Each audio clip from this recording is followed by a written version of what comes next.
Good morning students.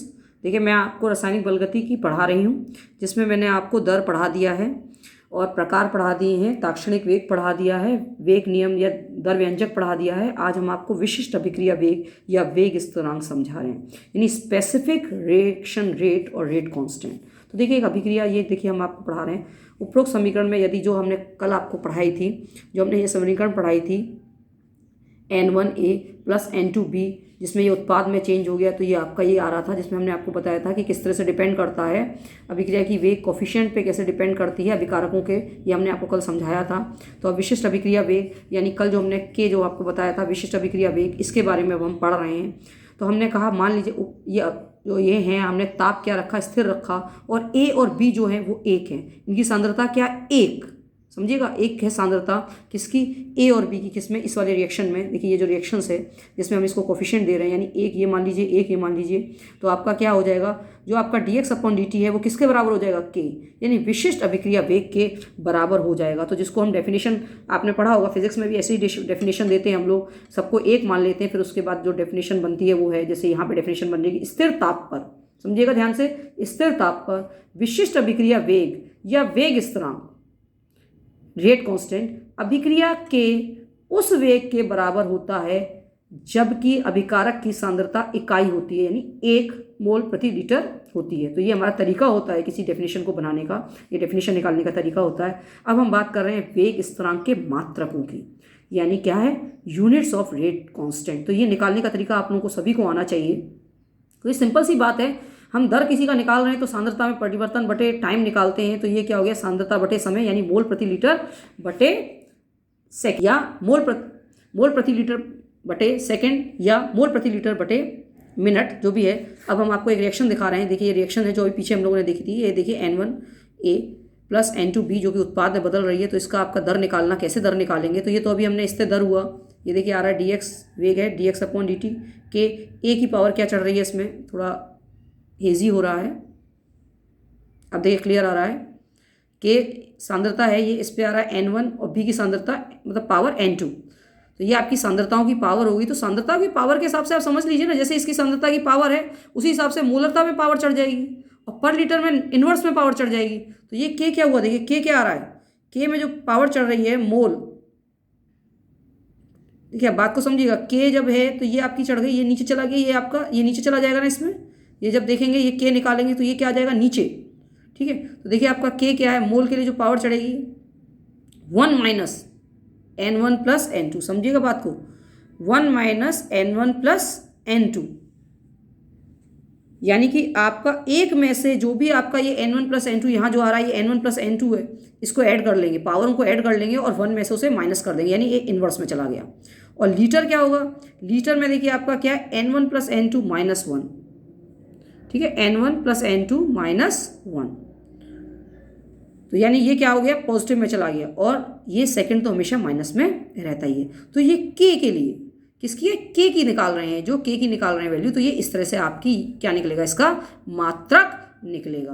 तो ये आपका, ये किसके लिए निकाल रहे थे, जब सांद्रता मोल प्रति लीटर में ली, ध्यान से समझिएगा, जब सांद्रता मोल प्रति लीटर में ली। और जब हम गैसीय अभिकारकों के लिए निकाल रहे हैं, यदि अभिकारकों की सांद्रता दाब के रूप में है, यानी गैसियों के लिए ले रहे हैं, तो के क्या हो जाएगा, वायुमंडल 1 माइनस N, ठीक है, N मतलब वही जितने आपकी ये जो ऊपर एडिशन आ जाएगा, यानी ये जो एडिशन आएगा उसका एडिशन, तो 1 minus N second inverse, 1 minus N second inverse. तो देखिए आपके लिए, इसके लिए हम निकालते हैं, ये आपका N2 plus 3H2 gives 2NH3 के लिए जब हमने निकाला, तो इसके लिए N क्या है, 1 है, यहाँ N क्या है, 3 है, यानी N1 प्लस N2 क्या हो गया, 4 हो गया।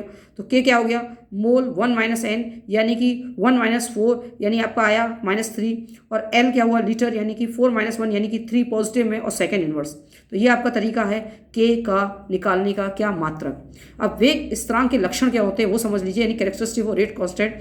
तो वेग स्थिरांक K के मान में वृद्धि होने पर अभिक्रिया का वेग भी बढ़ता है, भाई अगर प्रोपोर्शनल है तो बढ़ेगा ही बढ़ेगा। निश्चित ताप पर विशिष्ट अभिक्रिया के लिए, ध्यान से समझिए, निश्चित ताप निश्चित रख रहे हैं, और विशिष्ट अभिक्रिया यानी कोई भी एक जो अभिक्रिया, जैसे मान ली N2 प्लस, या आपने जो लिया है N2 प्लस 3H2 2NH3, एक विशिष्ट अभिक्रिया लिया, तो उसके लिए क्या होगा, K का मान हमेशा निश्चित रहेगा, यानी ताप निश्चित है और अभिक्रिया निश्चित है, तो K का मान क्या रहेगा, निश्चित रहेगा। ताप में वृद्धि करने पर वेग स्थिरांक के मान में वृद्धि होती है।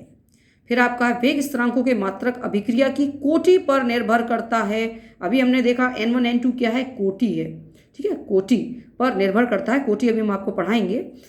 अर्थात वेग स्थिरांक का मात्रक 1 - n, मोल के लिए 1 - n, लीटर के लिए n-1 और सेकंड के लिए इनवर्स 1, क्योंकि पर सेकंड ही होता है। या अगर हम मिनट ले लेंगे तो मिनट हो जाएगा यहाँ पे। यहाँ n अभिक्रिया की कोटि है। अभिकारों का प्रारंभिक सांद्रता पर वेग स्थिरांक का मान निर्भर नहीं करता है। ध्यान से समझिएगा, रिएक्टेंट्स की इनिशियल जो कंसंट्रेशन है उस पे K का मान निर्भर नहीं कर रहा है। अभी मैंने आपसे अभिक्रिया की कोटि की बात करी थी, तो अभिक्रिया की कोटि या ऑर्डर ऑफ रिएक्शन क्या होती है उसे समझिए। तो पहले हम डेफिनेशन पढ़ देते हैं, पर आपको क्लियरली समझाएंगे।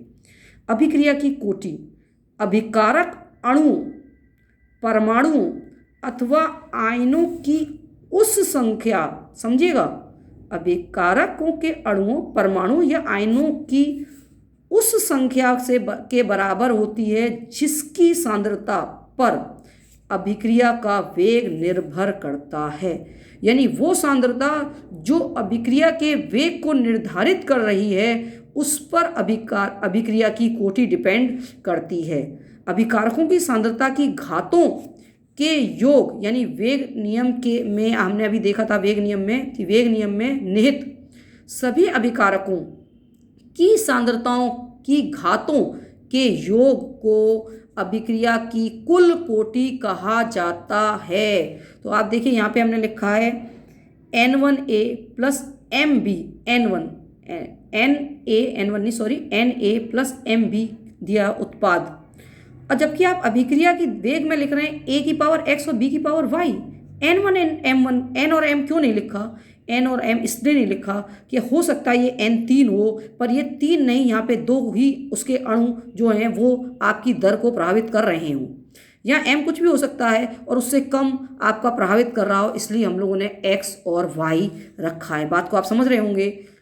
तब इस अभिक्रिया की कोटि A के सापेक्ष X तथा B के सापेक्ष Y होती है तथा अभिक्रिया की कुल कोटि X प्लस Y होती है। अब ये x प्लस वाई आपकी 0, 1, 2, 3, 4 जो भी हो सकती है, यानी आपकी कोटि 0 भी हो सकती है, 1 भी हो सकती है, 2 भी हो सकती है, 3 भी हो सकती है। इसे कहते हैं अभिक्रिया की कोटि। देखिए हम एक उदाहरण लेके चल रहे हैं। जैसे एक ये है, एक अभिक्रिया A प्लस B उत्पाद बन रहा है। इसमें के लिए जो वेग नियम है उसके अनुसार R का प्रोपोर्शनल है A 1/2, यानी हाफ में भी हो जाती है, देख लीजिए, फ्रैक्शन में भी होता है ऑर्डर ऑफ रिएक्शन, और B है पावर 2। कहने का मतलब है कि ये जितना है उसका सिर्फ हाफ पार्ट, 1/2 पार्ट ही दर में सहयोग कर रहा है, और ये आपके इसके 2 अणु सहयोग कर रहे हैं, यानी 2 पार्ट सहयोग कर रहे हैं। तो आपकी टोटल कोटि क्या हो गई? 1/2 + 2, यानी इसको आपका निकाल के करेंगे एडिशन, यानी 5/2 इसकी कोटि हो गई इस वाले रिएक्शन के लिए।